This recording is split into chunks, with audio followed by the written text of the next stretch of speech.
Atenção, emissoras para o top de 5 segundos.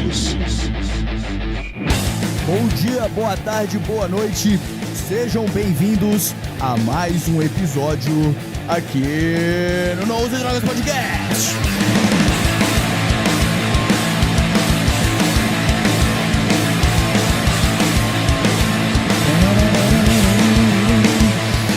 Hoje o dia vai ser muito interessante porque, como sempre, eu não faço a menor ideia do que eu vou falar aqui, mas eu sei que vocês gostam de ouvir um esquizofrênico falando com as paredes durante 1h30, então sejam bem-vindos novamente a mais um episódio aqui no Não Use Drogas Podcast. E cara, eu já vou começar falando o seguinte, tá? Que eu sou, assim, cara, eu sou um dos seres humanos mais burros que já ousaram pisar na face da terra. Cara, eu sou um bicho inacreditável. Eu estou pobre de marré na minha vida real, vamos dizer assim, sabe? E só um segundo. Eu, como um bom mineiro, preciso fumar um paiolzinho, né, cara? É assim que é a vida. Daí o que acontece, cara?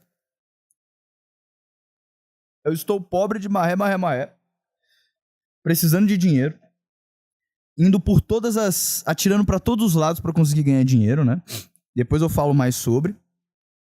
E aí, cara, uma das formas que eu tava querendo ganhar dinheiro é, como eu voltei com o podcast, tô voltando aqui com o podcast, é um saco do caralho, que meu PC é uma bosta, então eu tenho que ficar deixando o vídeo renderizando de madrugada, porque demora, 6 horas pra renderizar o vídeo, e um monte de coisa. Então, aí eu pensei assim, eu tô fazendo um bagulho aqui pros caras. Obviamente eu gosto de fazer podcast, se não gostasse eu não tava fazendo, né? Porque eu não tô ganhando nada. Então assim, eu gosto de fazer, mas legal também, eu passo uma visãozinha maneira. Aí eu pensei assim, por que não pedir dinheiro? Pedir aqui, ó, me dá dinheiro aí, você que tá passando, me dá dinheiro. Então assim, por que não pedir dinheiro? Juntar o útil ao agradável, né? Eu dou um podcast pra vocês me dão um dinheirinho, top, né? Aí o que acontece? Eu tenho o Pix, né? E o Pix é o mesmo do e-mail. E aí a gente vai juntar as duas coisas, vocês vão perceber que eu sou... Cara, eu sou assim, um burro ao quadrado, entendeu? É tipo um burro e tem um 2 em cima, assim, ó. Burro ao quadrado, tá ligado? Por quê? Lembra no episódio passado que eu falei assim, fui conferir aqui o meu e-mail. Ai, meu Deus. Fui conferir aqui, eu falando com vocês, eu fui conferir aqui o meu e-mail, ninguém mandou e-mail aqui pra mim, nossa, vocês não apoiam o podcast, não sei o quê. E aí outra coisa que aconteceu também, que eu não comentei, né, na minha vida pessoal, é que eu não recebi doação nenhuma. Não recebi um pixinho ali, uma ajudinha da galera. Aí eu pensei assim, velho, tô fazendo aqui um negócio aqui, editando, blá, blá, blá, não sei o quê.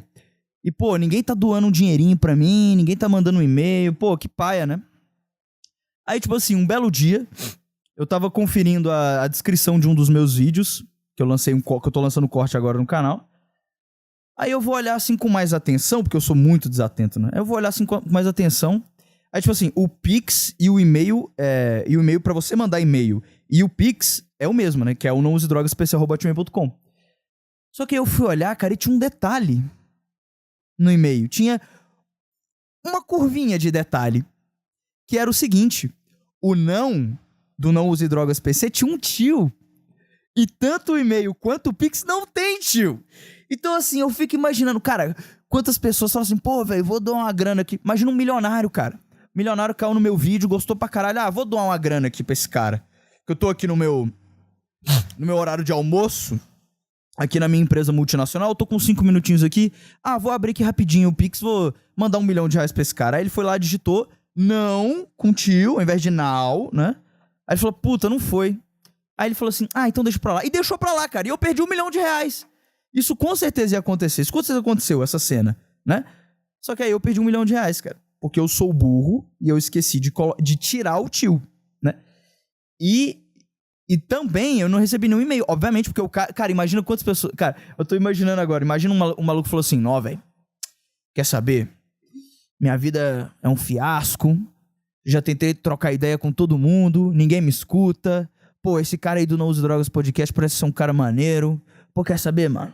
Vou contar a história da minha... Aí o cara desabafou no e-mail, 10 páginas, falando um monte de coisa. E aí ele falou, nossa, cara, que legal isso aqui, nossa, eu vou mandar pra ele. Pá, aí ele colocou lá, enviar para, não, ao invés de now, usedrogas@hotmail.com, e simplesmente sabe pra onde foi, meu querido? Esse e-mail que você me mandou, contando a belíssima história da sua vida, cara, foi pro limbo, foi simplesmente pro purgatório da Divina Comédia do Dante, cara, foi pro caralho. Eu nunca mais vou saber, você nunca mais vai saber, o e-mail ninguém sabe mais onde tá essa porra. Foi pro espaço, literalmente. Então, assim, cara, aproveitando este ensejo, se você quiser mandar um e-mail e um pix, é nausedrogaspc@hotmail.com, tá? NAOUSEDRE, enfim. nausedrogaspc@hotmail.com, minúsculo, tudo junto.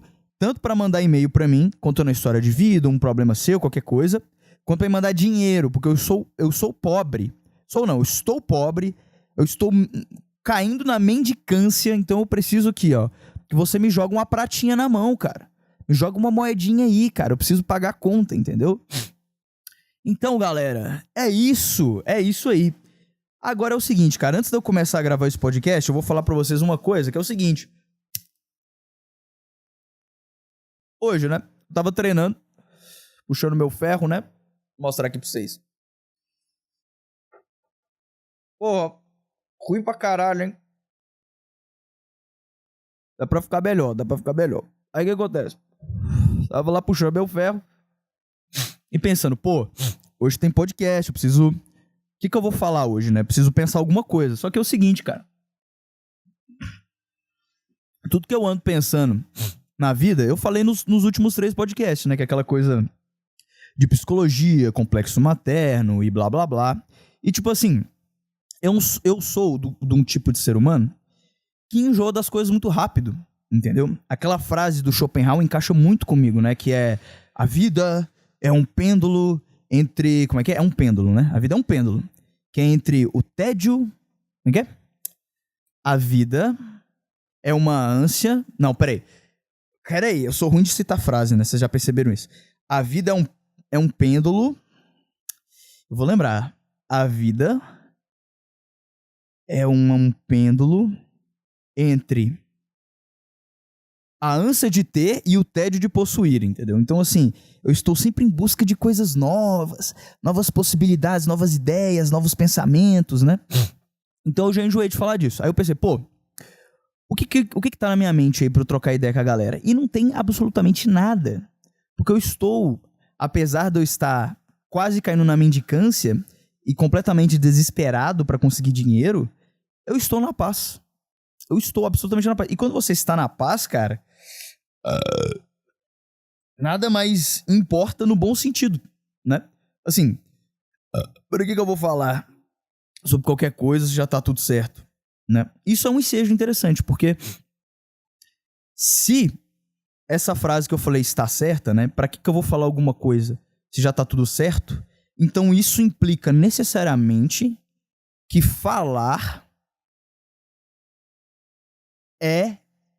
basicamente significa que existe um problema, não é um problema no sentido negativo, mas existe um issue, uma necessidade, um desejo, uma lacuna que deve ser preenchida com falar, por exemplo, entendeu?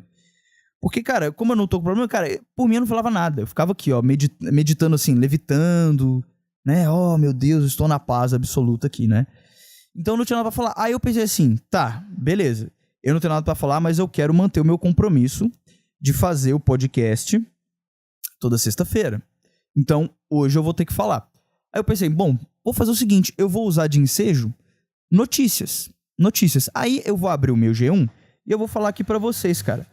Olha o lixo. Tipo assim, você vai abrir as notícias e pensa assim, pô, vai ter umas coisas legais, umas coisas que dá pra você puxar uma coisa por trás, um raciocínio, uma ideia, gerar um discurso, gerar alguma coisa, né? Aí você vai abrir a notícia, é isso aqui, ó. Vou ler ipsis literis pra você o G1. Olha só. Como deve ficar... Ó, não dorme. Calma, não dorme. Eu sei, tá ruim, mas calma, ó. Como deve ficar o salário mínimo em 2025 com nova regra do corte de gastos. Uau! Foda-se! foda-se, porque o que vai acontecer na prática? Você que recebe salário mínimo, você vai continuar sendo um pobre miserável, você vai continuar gastando esse dinheiro com tigrinho, com caixa de som vagabunda de camelô estourada pra ficar ouvindo seu funk, e carne de procedência duvidosa pra fazer o seu churrasco no domingo, e o seu latão de Antártica, entendeu? É isso que você vai gastar o seu dinheiro, sabe? Aí você mora num barracão de merda, aí o cara faz um gato ali pra puxar uma energia, aí a internet você rouba o Wi-Fi do vizinho, porque você baixou um aplicativo de hack de internet, ou um vídeo que você viu no YouTube de como hackear o Wi-Fi do vizinho. Então assim, é essa bosta aí, entendeu? Não vai mudar nada. Você vai continuar sendo este miserável. Então assim, foda-se, entendeu? Completamente foda-se. Aí qual que é a outra notícia aqui, ó? Mega da Virada paga prêmio inédito.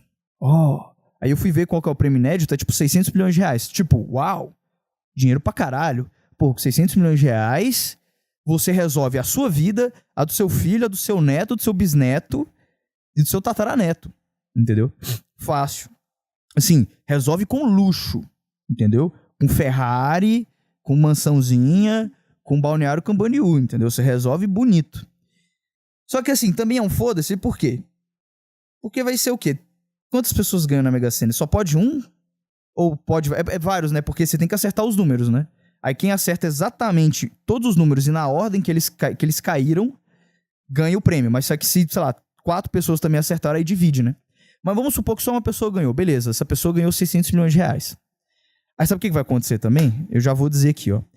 Como é assim, quem aposta na Mega Sena, a maioria das pessoas que apostam na Mega Sena são pessoas ou de classe baixa ou de, no máximo, uma classe média. A maioria, né? Claro que tem o ricão que aposta também, etc.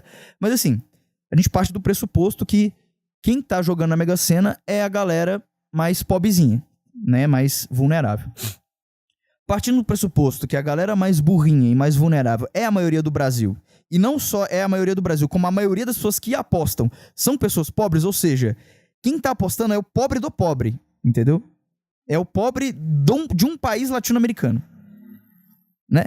Então, assim, quem vai ganhar é o Clayton, tá ligado? É o cara que aposta no tigrinho, entendeu? Esse é o cara que vai ganhar, provavelmente. Claro, considerando que não tem maracutaia, blá, blá, blá, blá, o que também é pressupor de muita boa fé, baseado no que a gente vive no Brasil, né? Então, assim, vamos supor que é um sistema honesto e um cara só vai ganhar e é um brasileiro médio, que provavelmente vai ser um brasileiro médio que vai ganhar. Então, assim, o que vai acontecer? O que esse cara vai fazer? Ele vai ganhar 600 milhões de reais. O que vai acontecer? Eu vou narrar pra vocês o que vai acontecer. Ele vai pegar esses 600 milhões, aí vamos supor que ele recebe cheio, né? Porque tem dedução de imposto. Ó, Pix tá aqui, ó. Pô, 600 milhões de reais no Nubank dele. Pá. Beleza? O que esse cara vai fazer? Bom, como todo ser humano que ganhasse uma Mega Sena, o cara, obviamente, ia passar um final de semana não.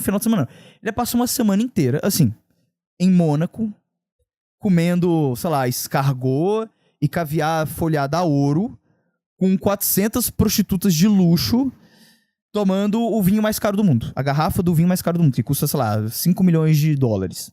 Isso aí é normal, tá ligado? Todo mundo ia fazer isso. Só que assim, a maioria das pessoas sãs ia fazer isso, tipo, por uma semana. Aí depois que ele tivesse essa experiência de rico suprema, ele ia falar, pô, gostoso, legal, massa. Mas, aí o que ele ia fazer? Ele ia pensar, pô, vou fazer o seguinte, cara, eu vou pegar esse meu, sei lá, vou pegar 80% desse dinheiro, que é o quê? 500 milhões? Vou botar 500 milhões num fundo de investimento, assim, ultra mega conservadorzaço, assim. Não é aqueles fundos de investimento que você não sabe se vai ter retorno. É aquele assim, cara, se eu botar o dinheiro aqui, eu com certeza vou ter, sei lá, cara. Vamos supor que a inflação no ano é de 8%, eu vou ter com certeza 10%. Ou seja, eu vou ganhar 2% ao ano. Eu vou fazer esse dinheiro render. Ou que seja pra ficar parado. Pra pelo menos o quanto que ele vai render vai bater com a inflação. Então eu vou pelo menos manter esses 500 milhões intactos. Ele vai deixar lá no fundo de investimento dele, ultra mega garantido, protegido, com um monte de garantias de que, sei lá, o banco, se falir, vai devolver tudo pra ele, essas porra tudo, tá ligado? E ele vai pegar 100 milhões e ele vai, bom, 100 milhões, pô, beleza. Vou fazer o seguinte, vou pegar uma casa aí de, 15 milhões. Pô, tá ótimo, você era um pobre que morava numa casa alugada de 800 conto, pô, agora você tá morando numa casa própria de 15 milhões de reais, tá? Mais que o suficiente, você não precisa mais que isso, cara. Né? Aí você pega essa casa de 15 milhões, no bairro mais foda, sei lá, do Brasil ou de um outro país, né? Sei lá, Itália, Alemanha, whatever. Então você vai ter uma casa foda, num bairro foda, de um país foda. E aí você vai mobiliar ela com a televisão mais cara, o sofá mais caro, mais confortável. Não mais caro, mas o mais confortável, mais bonito, né? Tudo isso. E aí, sei lá, cara, ainda vai te sobrar, sei lá, uns 50 milhões pra você gastar. Tá ligado? Fácil. Fácil. Muito fácil, tá ligado? E aí você vai ter 500 milhões guardado e vai ter 50 milhões pra você torrar. Aí o que você vai fazer? Você não vai precisar trabalhar nunca mais. E aí tudo que você for fazer, cara, você vai tipo, sei lá... Você vai na academia mais foda da sua cidade. Você vai pagar um personal trainer mais foda. Você vai comer a comida mais foda, etc. Essas coisas assim normais, tá ligado? De rico normal. Sacou? E é isso, cara. Isso é o que uma pessoa normal faria. Só que o que o Clayton, que aposta no Tigrinho, vai fazer? Ele não vai só torrar o dinheiro dele nessa uma semana de farra e gastação, como ele vai fazer isso durante um ano inteiro. Ele vai fazer isso durante um ano inteiro. Ele vai gastar muito dinheiro com puta, droga, o cacete. Se ele não morrer, vai sobrar pra ele, sei lá, daqui a 2, 3 anos, vai sobrar pra ele, tipo, uns 5 milhões de reais. O que é pouquíssimo, né? Baseado em 600 milhões. Só que ele já vai ter acostumado com a vida de luxo. E aí ele vai falar, puta, agora eu preciso comprar uma casa. Aí ele vai querer comprar uma casa. Aí ele não vai ver que o IPTU da casa é caro pra caralho. Então, assim, ele vai comprar uma casa maneira, só que o IPTU é caro pra caralho e, tipo assim, com o dinheiro que ele tem, ele não vai conseguir sustentar a casa por mais 5 anos. E, cara, aí, sei lá, daqui a 5 anos ele vai estar com a casa, com o IPTU endividado, com um monte de imóvel parcelado, os cacete endividado. Aí ele vai ter que vender a casa, vender tudo. E aí, o que vai acontecer? Ele vai voltar a ser entregador do iFood. No máximo 10 anos ele vai voltar a ser entregador do iFood. Então, assim... Pra que eu vou... Sabe, assim... Aí, olha outra notícia aqui, ó. É sinistro. Diz biólogo sobre segunda ilha com o maior número de cobras do mundo. Essas notícias já tá errada porque, assim, ninguém quer saber da segunda ilha com o maior número de cobras do mundo. Se você tá falando de um recorde, um top, me fala qual que é o primeiro. Eu quero saber qual que é a primeira ilha com o maior número de cobras do mundo. Eu não quero saber da segunda. Foda-se a segunda. A segunda eu quero que se foda. Da mesma forma que todo mundo caga pra quem é o prata, pra quem é o vice, entendeu? Quando a gente fala, por exemplo, que eu vi a série do Ayrton Senna agora, né? Quando a gente fala do Ayrton Senna, a gente fala o quê? Dele. Quantos prêmios ele ganhou, quantos campeonatos ele ganhou, ou quantos campeonatos ele foi vice? Quantos campeonatos ele ganhou, tá ligado? Então, assim, ninguém lembra, por exemplo, do Felipe Massa. Felipe Massa foi vice-campeão. Foda-se. A gente lembra do Ayrton Senna, que foi 3 vezes campeão. A gente lembra... do Emerson Fittipaldi, que foi 2, se eu não me engano. A gente lembra do Nelson Piquet, que foi 3 também. Agora, do vice, caguei. Ninguém liga mais, entendeu? Então, assim... Aí, ó, próxima notícia, olha só. E também é outra coisa, né? É só notícia foda-se ou notícia bad vibes. Rússia causou queda de avião com 38 mortes no Cazaquistão, diz a agência. Então, assim... É isso. Eu vou abrir aqui, eu tô vivendo minha vida, que já é uma bosta, que é um emprego CLT... Aí, sei lá, a maioria das pessoas que leem G1 são pessoas que moram em cidades grandes, né? Porque a maioria das pessoas mora em cidades grandes. Então, sei lá, o cara mora em São Paulo, aí ele já trabalha num 6x1 de merda, CLT, salário mínimo. Boa parte do salário dele é comido pelo 13º, pelo FGTS, pelo seguro não sei o quê. Aí o cara tem que se locomover 2 horas pra ir, 2 horas pra voltar. Violência, assalto. Aí ele tá no metrô, nego barulhento... Ah, galera, pera aí, no metrô, né? Pera aí, galera, eu vou fazer minha arte aqui, ó, porque eu sou... Não sei... Aí começa a berrar. Aí o cara chega no trabalho uma bosta, cinza, ruim, seco, trabalho de merda. Aí ele volta pra casa de noite, ele só quer descansar. E a mulher tá lá, porque chegamos assim. E aí o cara fala, porra, deixa eu pelo menos aqui ligar no jornal, eu tô sentado aqui no sofá da sala, deixa eu pelo menos ligar no jornal. Aí ele abre o jornal e tá isso aqui, ó. William Bonner falando assim, boa noite. Veja como deve ficar o salário mínimo em 2025, com nova regra de corte de gastos. Mega da virada, prêmio inédito. É sinistro, diz biólogo sobre segunda ilha com maior número de cobras do mundo. Rússia causou uma queda de avião que matou 38 pessoas e que deixaram famílias e crianças órfãos. Neila Torraca morre aos 80 anos, com piora de câncer e sepse pulmonar. Relembre Vlad Barbosa, da TV Pirata. Ney foi meu padrinho, eterno em meu coração. Diz Viogo Vilela. Foda-se. Entendeu? Então, assim, estamos vivendo... Peraí, por que eu tô logado no G1? What the fuck? Agora que eu vi aqui que tá o meu perfil aqui, cara, vou sair. What the fuck, mano? Eu tô logado no G1, que bosta é essa? Então, assim, cara, estamos vivendo, cara. Estamos vivendo. Essa época que a gente vive é uma época, cara, de uma crise brutal de sentido, entendeu? Assim, agora eu vou dar uma nerdaiada em filosofia aqui, hein, galera. É o seguinte, todo mundo conhece o Nietzsche, né? O cara do bigodão. Ah, que Deus tá morto, mano. É que não sei o quê, o super-homem, blá, blá, blá. Todo mundo conhece esse cara, né? E o que acontece? Ele escreveu as ideias dele lá no século XIX, final do século XIX. E o século XIX, ele estava passando por uma transformação marcante. Então, assim, o Nietzsche falava lá no século XIX, porque o século XIX vivia um momento de transição, né? O século XIX ainda era bastante fundamentado em valores cristãos, ainda tinha um resquício de cultura cristã, a estrutura, até a arquitetura, as instituições eram todas cristãs. Certo? Só que o cristianismo, enquanto uma força espiritual viva, presente de verdade, já tinha morrido, né? Então, quando Nietzsche fala que Deus está morto, mano, não é que ele tava falando porque ele era um Ed revoltadinho, Jorge. É que ele tava falando uma coisa verdadeira. Deus realmente tinha morrido naquela época.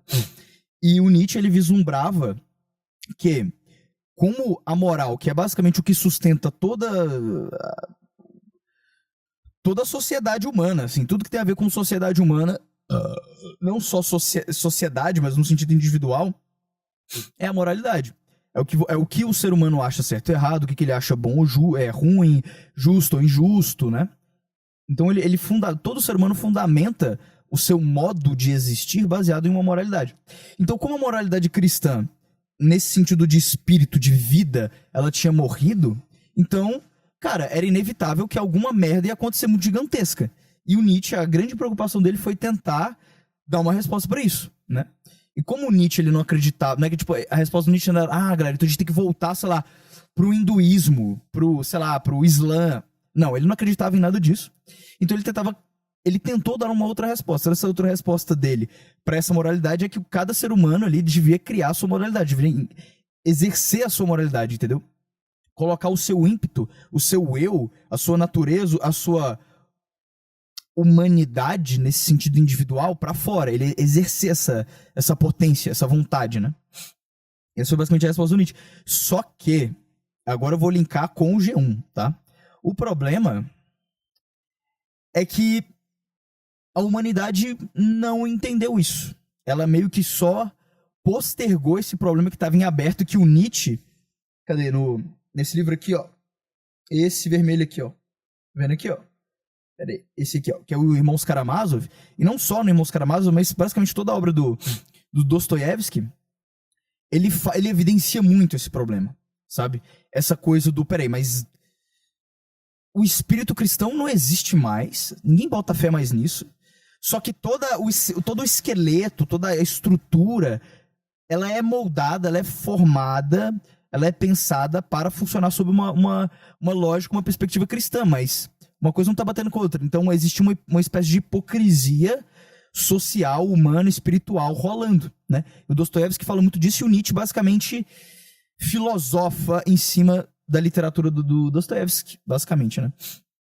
Então, esse era um problema muito grave que estava acontecendo no século XIX. Tanto é que, o que aconteceu no comecinho do século XX? Porque o Nietzsche, ele escreve tudo isso no final do século XIX. O que acontece no começo do século XX, cara? Não só uma, mas duas grandes guerras mundiais, né? E que eu enquanto uma pessoa que reflete sobre essas coisas, eu vejo que grande parte do problema que ocasionou a guerra foi essa tensão mental, social, essa espécie de febre social que não tinha que era um conflito que não tinha se resolvido. E aí qual que foi a resposta, a conclusão para esse conflito? Foi no pós-guerra, foi aquela coisa da sociedade liberal, secularizada, multicultural. Só que aí que tá, aí agora parece que eu tô indo pra aquela narrativa de direita, neocon e os cacete. Não, agora eu vou voltar pra cá de novo. Porque é o seguinte, cara, a questão é que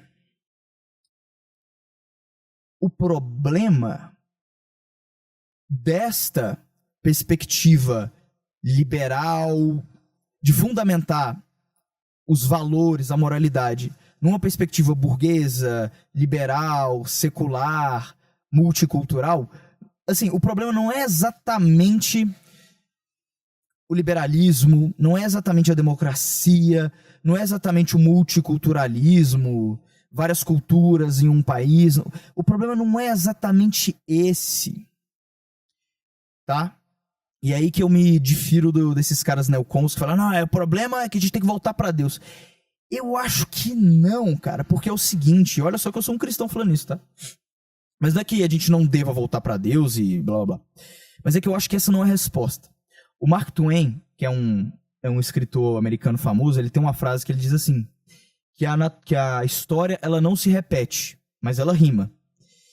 Então, assim, eu vejo muita gente hoje, por exemplo, indo pra essa coisa tem aquela Pietra Bertolazzi que fala, não, que eu quero um neo-medievalismo, né? Existe muito isso hoje em dia, né? O neo não sei o quê, o pós não sei o quê, o post não sei o quê, o revival de não sei o quê, remaster, reboot, né? Parece que a gente perdeu a capacidade de gerar novos valores, de criar novas histórias, e a gente fica sempre repetindo as histórias do passado, sabe? E assim, é evidente, aí a gente entra em Jung, que são esses livros aqui do Jung, da psicologia junguiana. O Jung fala dos arquétipos, né? Sabe aquela coisa o arquétipo do mago, da bruxa, do herói, do trapaceiro e etc. Então, esses arquétipos, eles são arquétipos que existem na mente de todo ser humano, desde o primeiro ser humano até os seres humanos que existem hoje, até o último ser humano.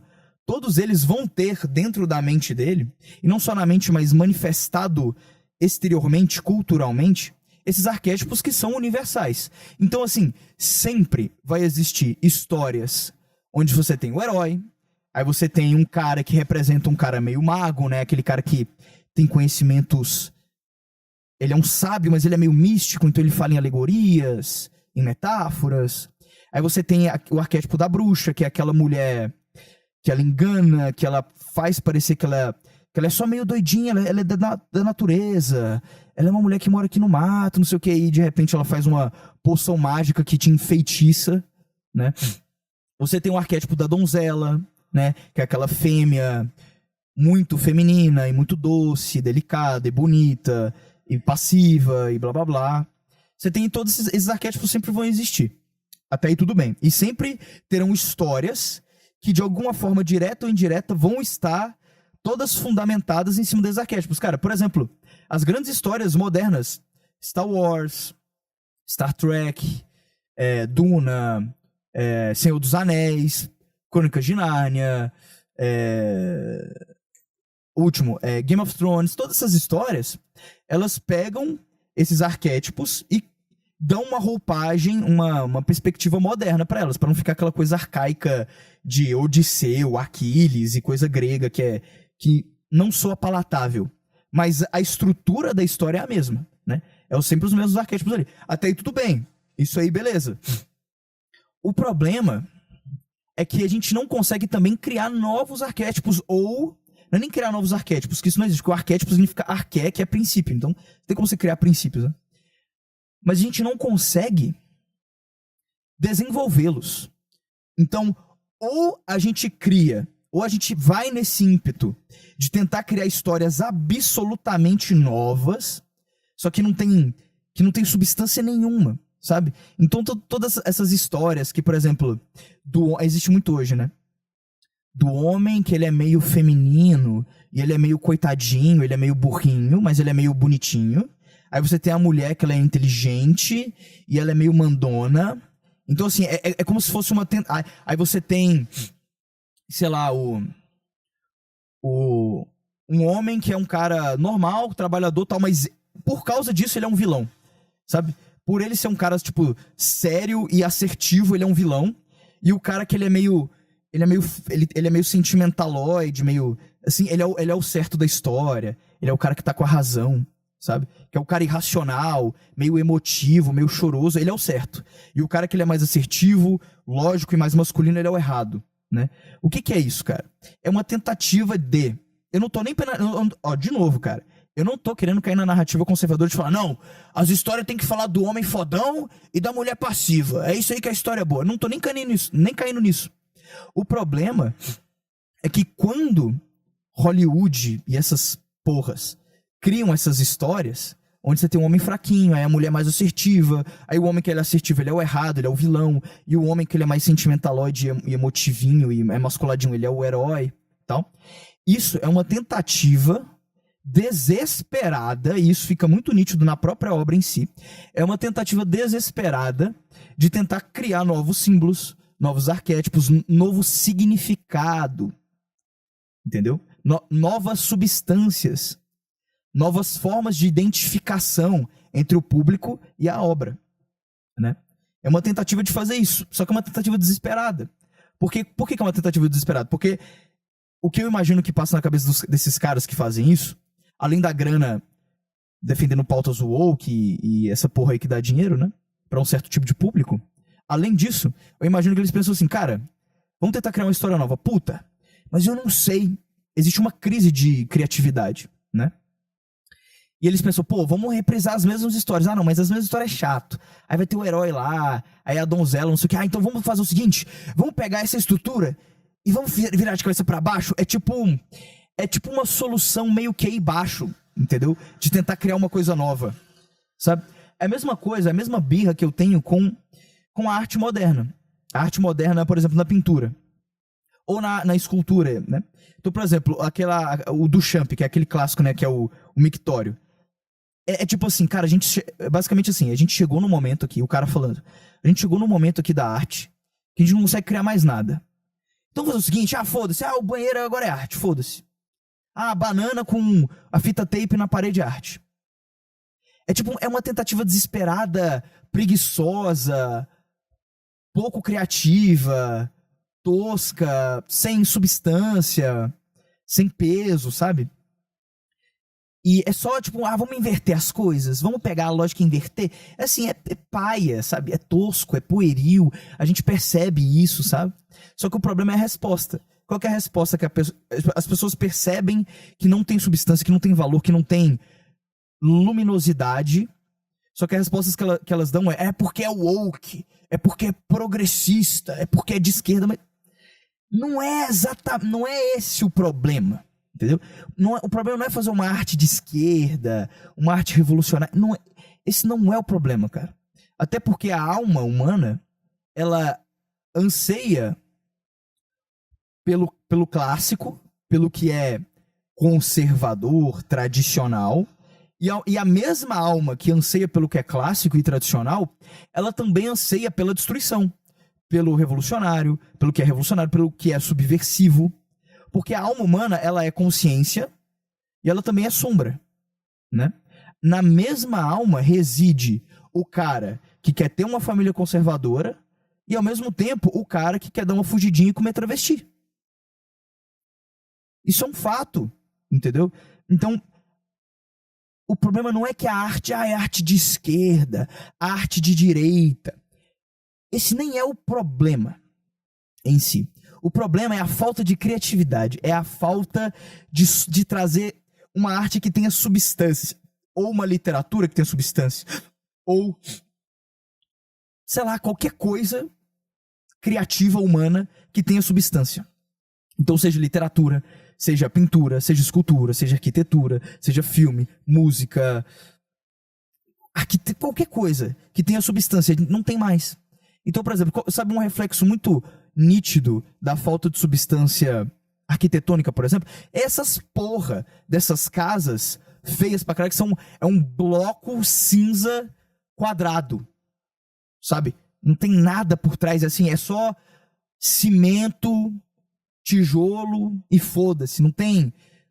Assim, eu não tô querendo também apelar pra um rococó. Ai, vamos fazer uma arte cheia de adornozinhos e papéis de parede, vamos pintar umas coisas que não tem sentido nenhum, mas é que é bonitinho.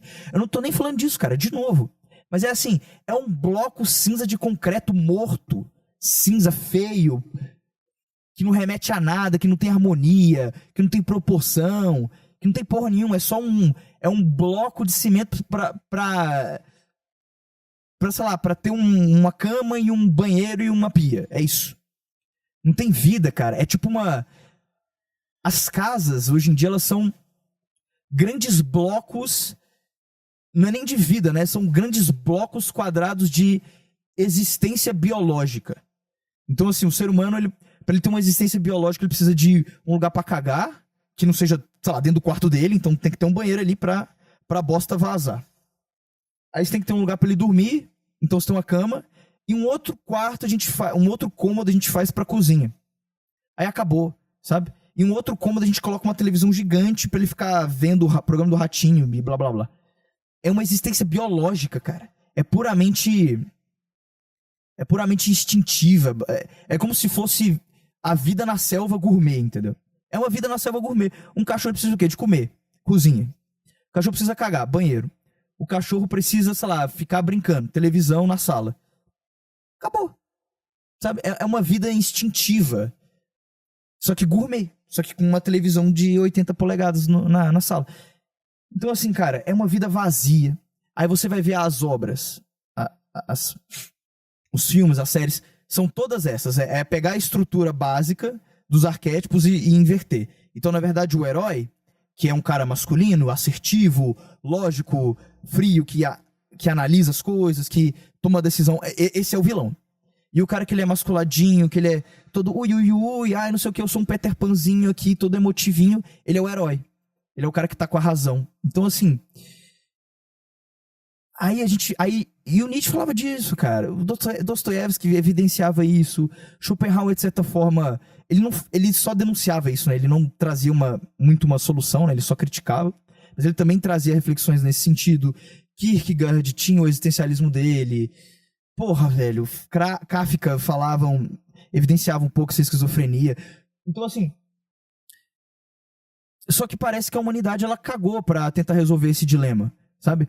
As grandes elites, a galera que tem grana, que poderia mudar o curso da história, porque a história, na verdade, ela não é definida pelo povão. O povão é a mão de obra da história. Mas quem pega o leme do barco e não, agora vamos virar pra cá, são os top, são os caras fodas, são os grandes presidentes, são os grandes líderes, são os grandes generais, são os grandes artistas, são os grandes mecenas, né, os grandes ricaças. Esses são os caras que vão levando a sociedade pra cá ou pra cá, né?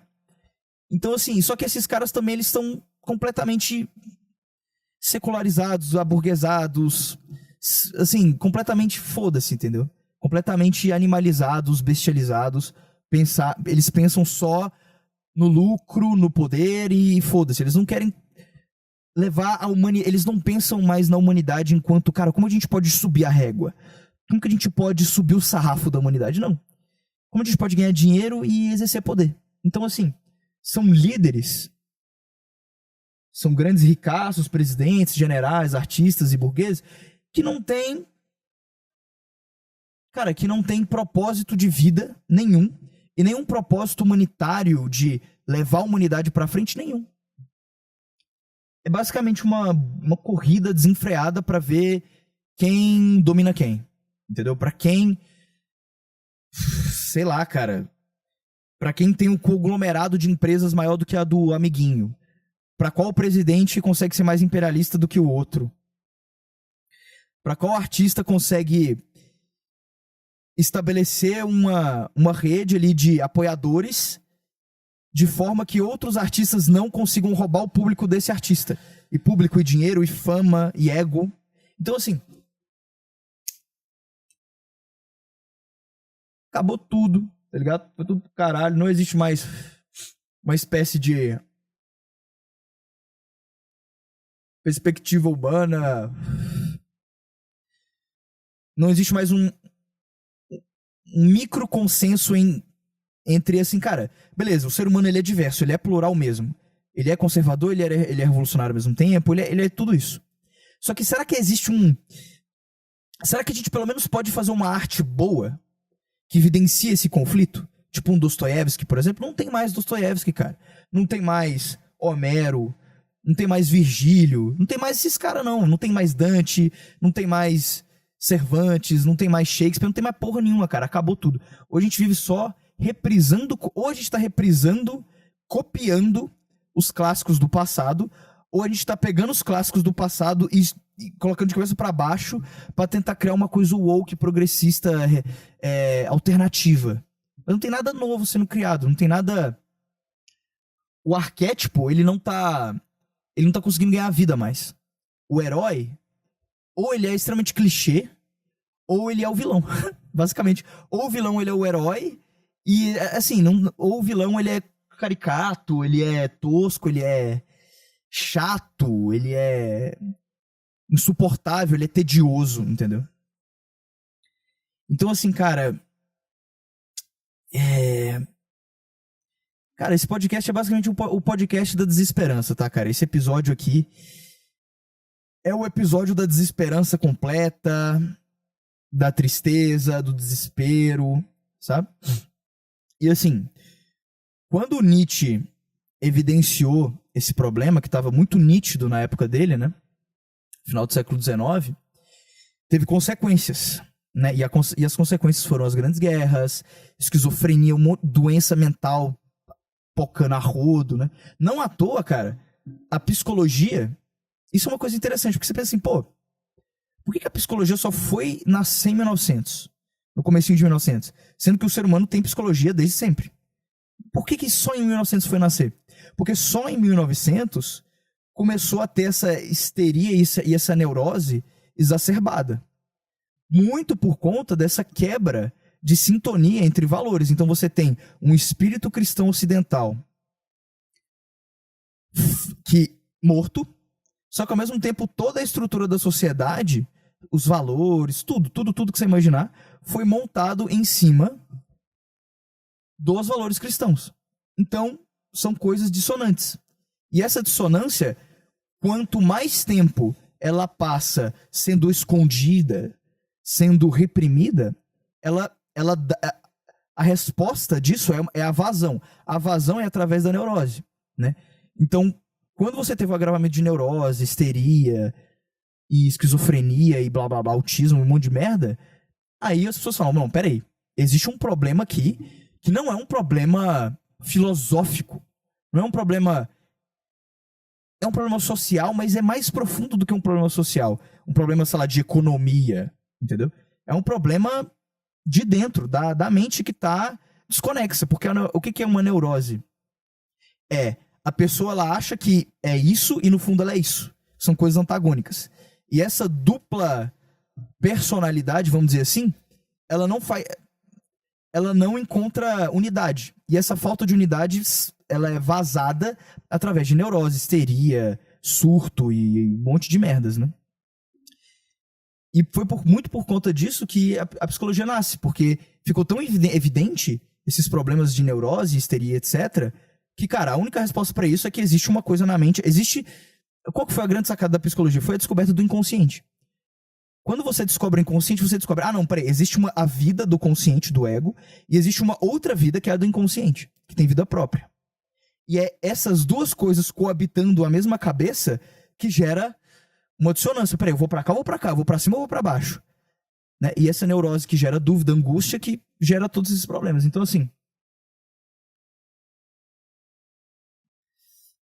assim, aí veio a resposta da psicologia, mas aí teve as guerras mundiais, e aí a grande solução foi esse pacto, né? Esse pacto liberal, secular, multicultural, subversivo dos valores. Só que é uma espécie de subversão que não traz nada novo, né? Então, por exemplo, a escola de Frankfurt e todos esses caras estruturalistas, críticos da sociedade, eles criticam a sociedade, eles criticam os valores cristãos que não têm mais fundamento, que eles não têm mais substância, eles não estão casando mais com a sociedade que a gente vive hoje, beleza. Eles criticam isso, mas eles não apresentam nada de novo. Ou a proposta que eles apresentam de novo é simplesmente fazer o contrário, né? Vamos pegar tudo que tem de cristianismo e vamos fazer o contrário, então. Então, na verdade, não tem mais família. Acabou esse núcleo familiar patriarcal. Então, na verdade, ou não tem família, ou se tiver família, na verdade, é a mãe que importa. É o matriarcado agora. Não tem mais gênero. Foda-se, homem e mulher. Agora é o gênero que você quiser. Não, Jesus já passou. Então vamos, sei lá, cara. Vamos fazer tudo que Jesus não gosta. Pecado, orgia, foda-se. Que assim, de novo, cara. Eu não estou defendendo uma pauta conservadora e blá, blá, blá. Eu só tô dizendo assim, que essa resposta, o woke progressista, ela não tem substância. Ou pelo menos ela ainda não encontrou a sua substância. A sua base, o seu núcleo. Ela é só uma espécie de... vamos fazer tudo ao contrário. É isso, é uma birra. Sabe? É uma revolta adolescente. Entendeu? E aí a gente entra de novo na briga, cara. Porque aí, as pessoas que tendem mais a um conservadorismo, eles vão perceber intuitivamente que essa coisa woke progressista é só birra. E aí o que eles vão fazer? Por uma questão de compensação, eles vão pro outro lado. Aí eles vão extremar pro lado do conservadorismo, reacionarismo. Aí eles vão começar a falar que, na verdade, tem que voltar ao Império Romano, que a Idade Média era based. Aí vai ficar isso, sabe? Aí vai ficar um puxando a corda pro outro lado. Sendo, cara, que a resposta era pra ser simplesmente assim... Cara, por que a gente simplesmente não aceita que a humanidade, ela é complexa, ela é paradoxal. A mesma pessoa, ela é conservadora e woke ao mesmo tempo. Ela quer ter uma família normal, padrão, vamos dizer assim, mas ao mesmo tempo ela quer ir num puteiro, transar com travesti, e cheirar droga, e cheirar cocaína. Então, assim, isso é o ser humano. Se a gente aceitasse, se cada ser humano aceitasse que ele é um lago de contradições, que ele é um lago de ideias que não se casam. Se ele entendesse isso e encontrasse dentro de si um sincretismo dessas contradições, se ele sintetizasse a luz e a sombra nesse sentido, ele ia encontrar paz, ele ia encontrar a resposta, sabe? Porque ele ia dar... Qual seria a forma dele dar vazão a essa contradição? Através da arte. Através de um excelente livro, através de uma excelente pintura, através de uma excelente música, que explora essas contradições, que explora esses paradoxos, essas hipocrisias. Então, assim, se o ser humano aceitasse, cara, essa é a grande moral da história desse podcast. Se o ser humano aceitasse que ele é contraditório, se o ser humano aceitasse que ele é paradoxal, nada disso teria acontecido. Se o Pica-Pau tivesse comunicado à polícia, nada disso teria acontecido. Se o ser humano aceitasse que ele é um bicho contraditório, que ele é um bicho que ele quer X e anti-X ao mesmo tempo. Ele é isso, cara. Se ele aceitasse isso e encontrasse uma resposta para dentro de si, para como sincretizar, para como unificar essas duas contradições dentro da cabeça dele, seria tão melhor, cara. A gente estaria, por exemplo, na Grécia. A Era de Ouro da Grécia, você tinha os epicuristas, que eram os caras do... Não, cara, o objetivo da vida tá nos prazeres, tá na matéria. E os estoicos, não. O objetivo da vida não tá nisso. O objetivo da vida tá em transcender a matéria e os prazeres da carne. Tá na razão, tá na justa medida, tá na assertividade e tal. Eram duas vertentes contraditórias, e só que elas exprimiam dois lados de um ser humano só. Um ser humano, ele tem o seu lado epicurista e ele tem o seu lado estoico. O mesmo ser humano, ele tem o seu lado platônico, mais mundo das ideias, mais dualista, e ele tem um lado mais sincretista, aristotélico, lógico, racionalista e mais técnico nesse sentido. O ser humano é isso, cara. O ser humano é essa pose de contradições. E a Grécia tinha entendido de forma meio que intuitiva isso, e essas visões, elas coabitavam o mesmo país. Porque todas elas tinham o quê? Substância de verdade, né? Só que hoje parece que a gente vive ou reprisando essa substância de verdade, só a forma, dessa substância. Então não é nem a substância que a gente traz mais, a gente traz só a forma dela. A forma do herói, a forma do mago, a forma da bruxa.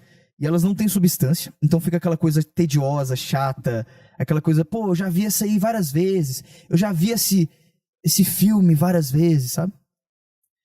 Ou a gente fica tentando pegar os arquétipos e subvertê-los.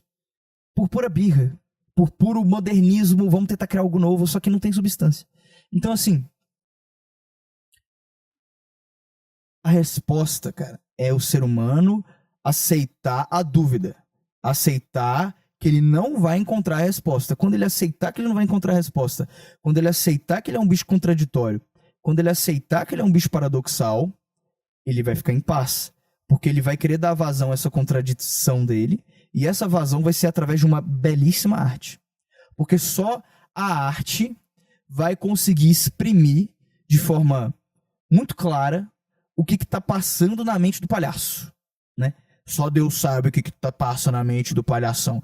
Então, assim, só através da música, da arte, da literatura, o ser humano consegue exprimir as suas contradições. E ele vai... E por quê? Porque quando o ser humano ele está contraditório, ele não consegue viver uma vida...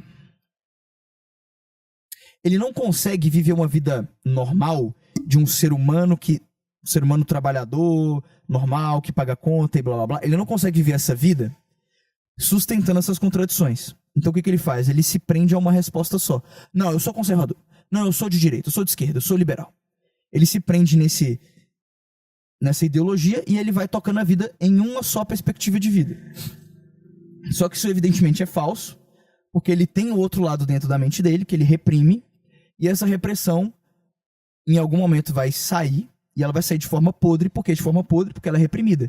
Quando ela é reprimida, ela vai pro inconsciente. O inconsciente é um poço escuro, cheio de teia de aranha e monstros e aberrações. Então, quando esse outro lado da psicologia dele vazar, vai vazar de forma podre. Vai vazar de forma monstruosa, assombrosa, demoníaca, né?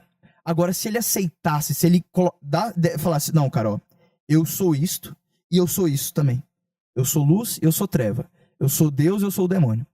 Se ele aceitasse isso, a única forma dele dar vazão e dele pintar esse quadro mental da cabeça dele é através da arte. E quando ele fizer isso, vai ser uma belíssima arte. Porque ele vai ter que se esforçar tanto para conseguir exprimir exatamente essa contradição dentro da mente dele, que a única forma que ele vai encontrar para fazer isso é através de uma linguagem. A arte é uma linguagem. Através de uma linguagem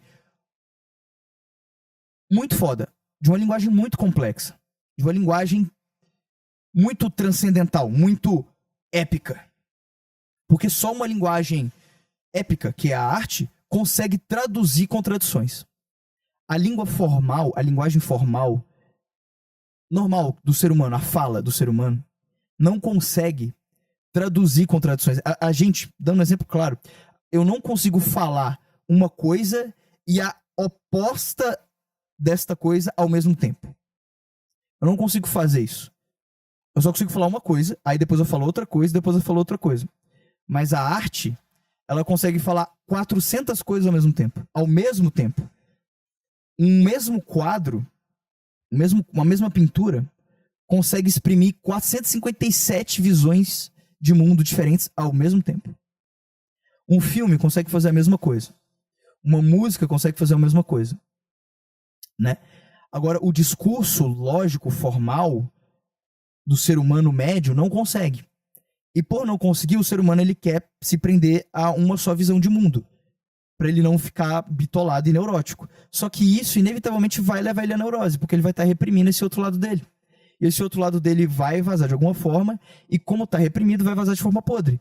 Agora, se ele só aceitasse a contradição, e desse luz a essa contradição, e experimentasse essa contradição, e sentisse o gosto dessa contradição, sentisse o cheiro dessa contradição, ele teria a capacidade de exprimir essa contradição de uma forma muito melhor, mais bonita, mais elevada, mais transcendental, ou mais triste pra caralho, através de uma música muito triste, que é muito boa e muito triste. Ou através de uma pintura muito bonita e muito foda.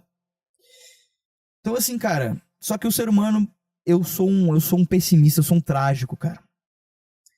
Eu acho que a tendência do ser humano, assim, a história da humanidade é a história do ser humano deixando pra lá todos os problemas, procrastinando ao máximo, e ele só, a história só dá um pulo de avanço, de progresso, quando a água bate na bunda. Quando o ser humano tá quase indo pro caralho, aí ele acorda e dá um saltinho, assim, de progresso. E eu vejo que a história da humanidade é essa. Então, assim, o que eu acho que vai acontecer, cara? Eu sou um pessimista otimista, na verdade, né? Eu acho que o ser humano, ele vai continuar postergando, ele vai continuar reprimindo, ele vai continuar não querendo resolver essa contradição na mente dele, até chegar um momento em que vai estar tudo pro caralho, vai estar tudo uma merda, uma miséria, e aí na miséria, a água vai bater na bunda, ele vai falar, então o motivo da minha miséria é esse, né? Aí ele vai acordar, e aí a gente vai ter um respirozinho de humanidade, de progresso, de evolução na arte, na moralidade, progresso, de forma geral, né? Só que a gente vai ter esse progresso, a gente vai ficar, descobrimos uma coisa nova, blá blá blá, a gente vai ficar nessa trip maravilhosa de progresso, aí vai surgir um novo Platão, um novo Sócrates, um novo Júlio César, um novo Alexandre. E aí quando surgir esses caras, a gente vai se acostumar, vai continuar, aí vai ficar reprisando os sucessos desses novos Sócrates, vai ficar só revivendo, aí vai perder o sentido, vai ficar tedioso, aí vai cair de novo, entendeu? Então é aquela máxima, né? Que homens fortes criam bons mundos, sei lá. Homens fortes criam sociedades boas criam homens frouxos criam sociedades fracas criam homens miseráveis, blá blá blá blá, né? E é isso aí, bichão. Essa é a roda de Sansara, é a história da humanidade. E a gente, enquanto ser humano, cabeça que entende essas coisas, resta-nos observar, resta-nos ver, resta-nos, sei lá, cara, se proteger, se resguardar, ganhar muito dinheiro, botar tudo em Bitcoin, ir pro meio do mato, porque assim, cara, é aquela coisa do mito da caverna de Platão, né? Que o cara tá lá, você tem todo mundo tá olhando pra parede assim, né? E tá todo mundo vendo as sombras dos objetos. Aí por algum motivo um cara consegue sair da caverna, aí ele vai pra realidade, aquela luz quase cega ele, e ele começa a ver que aquela sombra de camelo, sombra de cavalo, sombra de cachorro, sombra de gato que ele via na parede, quando ele vai pra realidade, ele vê o cachorro, ele vê as cores, ele vê que é 3D, ele vê que tem cheiro, que tem toque, e ele fica, meu Deus, eu preciso contar pros meus amiguinhos. Que na verdade essa sombra que eles estão acreditando que é o cachorro de verdade, não é o cachorro de verdade. O cachorro de verdade, ele tem cor, porra. Ele é marrom, ele é desse tamanho, ele é gordinho e tal, ele tem cheiro e tal. Aí ele volta pra caverna pra contar pros caras, os caras falam assim, mano, você tá louco, e mata o cara. Então assim, cara, resta-nos esperar. Resta-nos assistir a tragédia da humanidade e esperar e rezar pra Deus que a gente tome rumo antes da água bater na bunda. Porque quando a água bater na bunda, filho, vai ser feio, tá? Vai ser depressão, todas as merdas aí que eu não posso falar no YouTube. Vai ser essa tristeza aí, fiote. Beleza, meus queridos? Nossa, esse podcast aqui foi filosófico, cara. Eu tenho certeza que não tem ninguém me ouvindo aqui no final.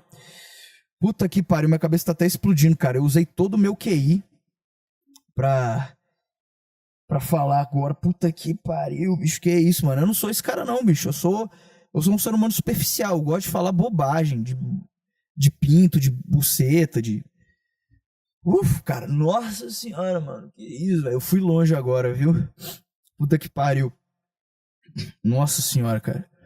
Ai, cara, eu tô cansado, bicho. Eu tô cansado. Tô tendo que trabalhar pra caralho. Tá vendo esses livros aqui, cara? Tem mais aqui no canto.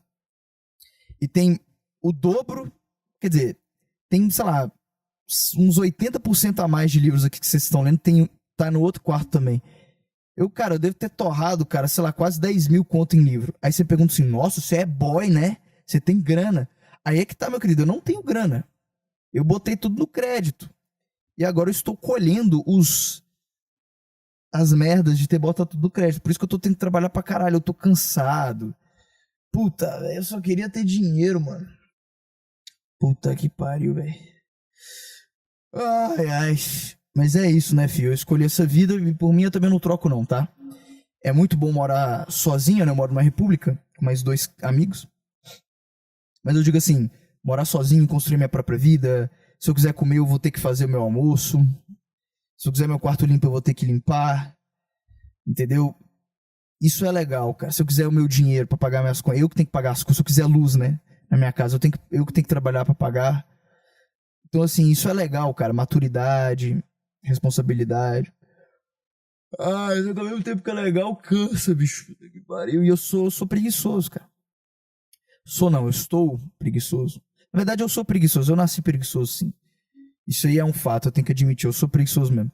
Mas não quer dizer que eu tenha nascido preguiçoso, não significa que eu tenho que aceitar a minha preguicidade.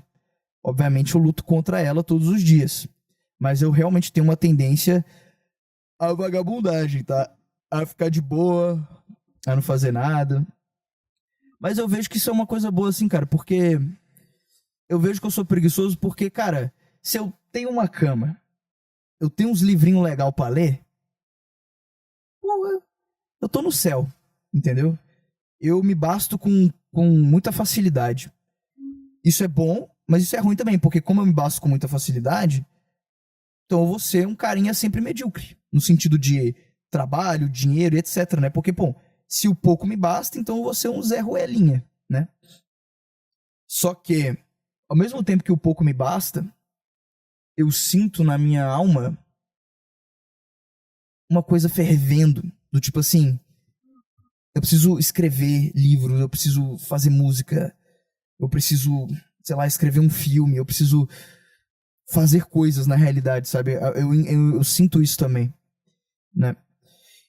Só que é meio contraditório, né? Porque ao mesmo tempo que eu sinto uma vontade de fazer nada, eu sinto uma vontade de fazer tudo ao mesmo tempo. Então, assim, cara, é a contradição. Eu tenho que aceitar a contradição. Se eu não aceitar a contradição, cara, eu vou aceitar, vou falar assim, não, eu sou preguiçoso, e ponto.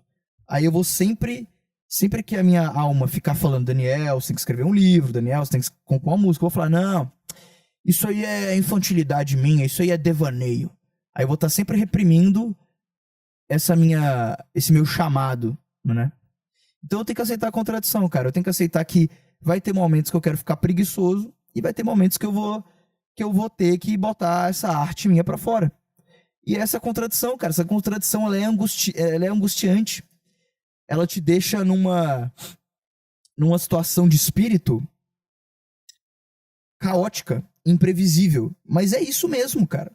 É isso mesmo. Não adianta a gente tentar fingir que a nossa mente não é imprevisível e contraditória e caótica, sendo que ela é.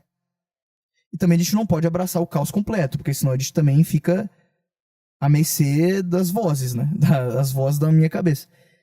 Então, assim, essa é a grande lição, cara. Aceite a contradição que existe dentro de você, cara. Aceite que você é luz e que você também é sombra. Aceite que tem um Jesus dentro de você, mas aceite que tem um diabo dentro de você também. Aceite que você é um cara que gosta de ordem e previsibilidade e blá blá blá, mas aceite também que existe um caos sentimental, emotivo e louco dentro de você também. Quando você aceitar que você é esses dois ao mesmo tempo, que você é o hedonista que quer putaria e você também é o asceta que quer uma vida pura e uma alma purificada, quando você aceitar que você é esses dois, você vai viver em paz. Você vai viver em paz. Por quê? Linka agora com o meu último podcast. Porque você vai estar abraçando a realidade, você vai estar lidando com a realidade da sua mente, que é hedonista e purista ao mesmo tempo, que é caos e que é ordem, que é luz e que é trevas, que é Deus, que é Jesus e que é o diabo. Quando você aceitar isso, cara, você vai falar, puta, finalmente, parece que eu encontrei a resposta. Sabe, a angústia, ela existe porque existe uma pergunta em aberto, que você não consegue encontrar a resposta. E aí, como você não consegue encontrar a resposta, você fica angustiado, ansioso, medroso, temeroso, com fobias, conspiracionista, neurótico. Agora, quando você aceita a dura verdade, é uma verdade dura de aceitar. Imagina, cara, pra um cristão que jura que é cristão e o cacete, e ele realmente é, não tô falando que não é cristão. Ele é cristão, mas ele também é demônio, cara. Ele também é um... Ele também vê... Ele também, a alma dele também não vê nada de errado em, pô, transar fora do casamento. Em, sei lá, tomar um vinho, encher a cara. A alma dele também não vê nada de errado disso. Mas o ego, o consciente dele, vê que, não, eu tenho que reprimir isso. Eu tenho que lutar contra. Cara, você não tem que lutar contra. Beleza, você também não tem que virar um servo da bebida, da droga, da putaria. Mas você não tem que lutar contra ela. Você não tem que achar que ela é uma coisa externa a você. Que ela é o demônio que tá vindo de fora e me jogando ideias. Então eu tenho que reprimir o demônio, eu tenho que afastar o demônio. Não, cara, esse demônio, ele é tão você quanto você mesmo. Esse demônio, ele é tão você quanto o seu cristianismo. Quando você aceita isso, que esse demônio... E outra coisa, aceitar... Presta atenção, tá? Aceitar, não no sentido de... Não, eu aceito que eu nasci com o pecado original de Adão e... Não. Porque isso parece que você está fazendo uma aceitação que o pecado está dentro de você, só que você está externalizando. Você está falando, não, foi o Adão lá que pecou, aí eu herdei isso dele. Então você está basicamente externalizando a sua vontade de querer um pecado. Um pecado, né? Você está externalizando a sua culpa. Então não adianta nada. Ah, não, eu não sou bobo. Eu sei que quando eu sinto vontade de pecar, é eu que estou sentindo, não é o demônio que está lá fora. Mas eu só sinto porque eu tenho o pecado original que eu nasci assim. Então você não está aceitando que é você, cara. Você está falando que... Você está falando que foi um cara lá no Jardim do Éden que fez sacanagem, aí eu herdei isso dele. Então, na verdade, ou seja, a resposta no fundo é: eu só sinto vontade de pecar porque um outro cara lá pecou, aí eu herdei isso dele. Então você está externalizando, você não está admitindo que você sente vontade, sim, de transar fora do casamento, de tomar uma cachaça. Você sente, cara. Você também sente lá no íntimo, de forma orgânica e verdadeira e honesta. Você também duvida, às vezes. Será que Deus existe? Será que Deus me ama? Mesmo? Será que Ele importa com a gente? Pô, e esse mal aí no mundão que existe? Você também tem essas dúvidas, cara. Mesmo sendo cristão. E não adianta nada você reprimir e falar, não, isso aí ou é o demônio que tá jogando esses pensamentos demoníacos na minha mente, ou é porque é o pecado original, ou é porque eu não posso sentir isto. Não, é eu que tô sentindo, mas eu não posso. Porque isso tá me afastando de Deus. Não, cara. Reprimir a sua alma, a honestidade da sua alma, a sua alma honestamente duvida que Deus existe. Quando você reprime e finge que você não tá pensando nisso, aí sim você tá se afastando de Deus. Porque Deus tá aqui dentro de você. E o que é este aqui dentro? é o cara que é cristão e o cara que duvida que Deus existe ao mesmo tempo. É a contradição, meu amigo. Isso é Deus. Deus, ele coloca dentro da sua mente a certeza de que ele existe e a dúvida de que ele existe. Ele faz isso. E por que ele faz isso? Porque ele não quer que você seja um robozinho, uma marionete.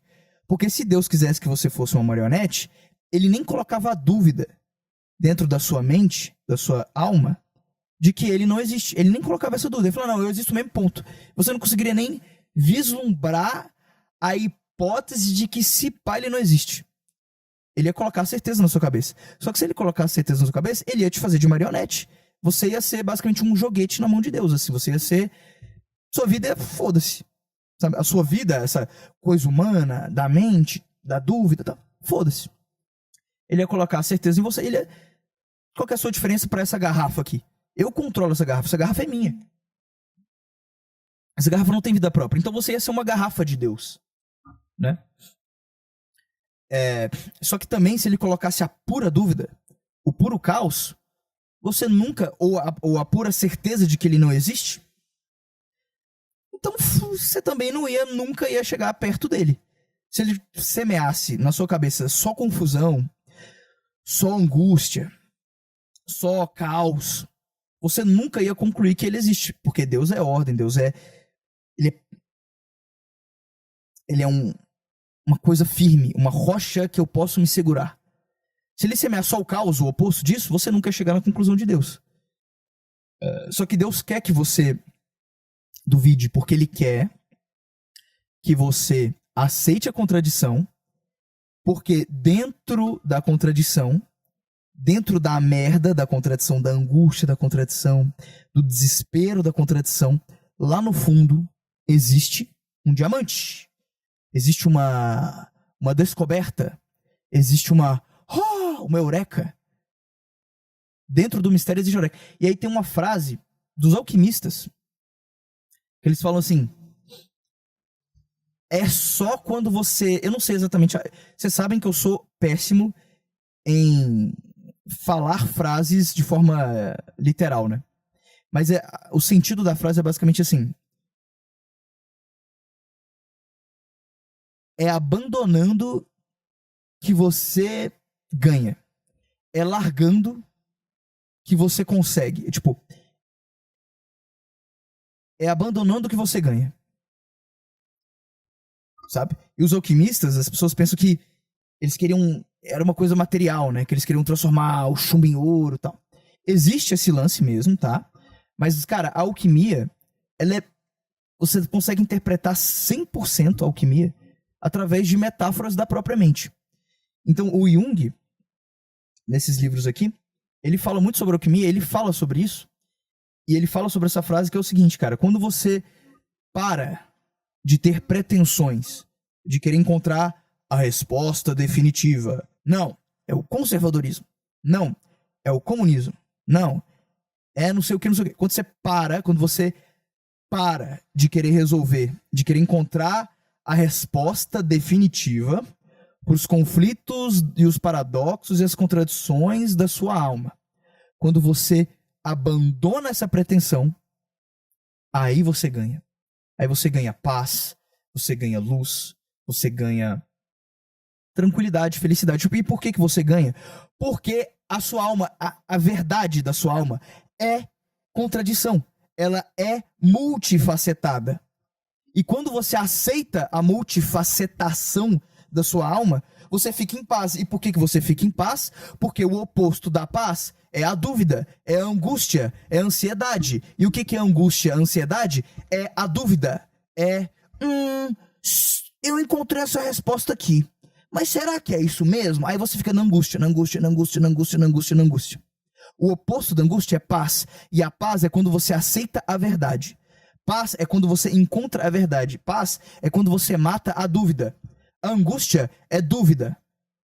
Quando você se prende a uma só resposta da vida, você está vivenciando a dúvida de novo, a angústia, porque você não está aceitando a multifacetação da sua alma. Só que quando você aceita que a sua alma é multifacetada, você encontra a paz. você encontra a resposta, que é a dúvida. A resposta é eu não sei. A resposta é a minha alma é tudo.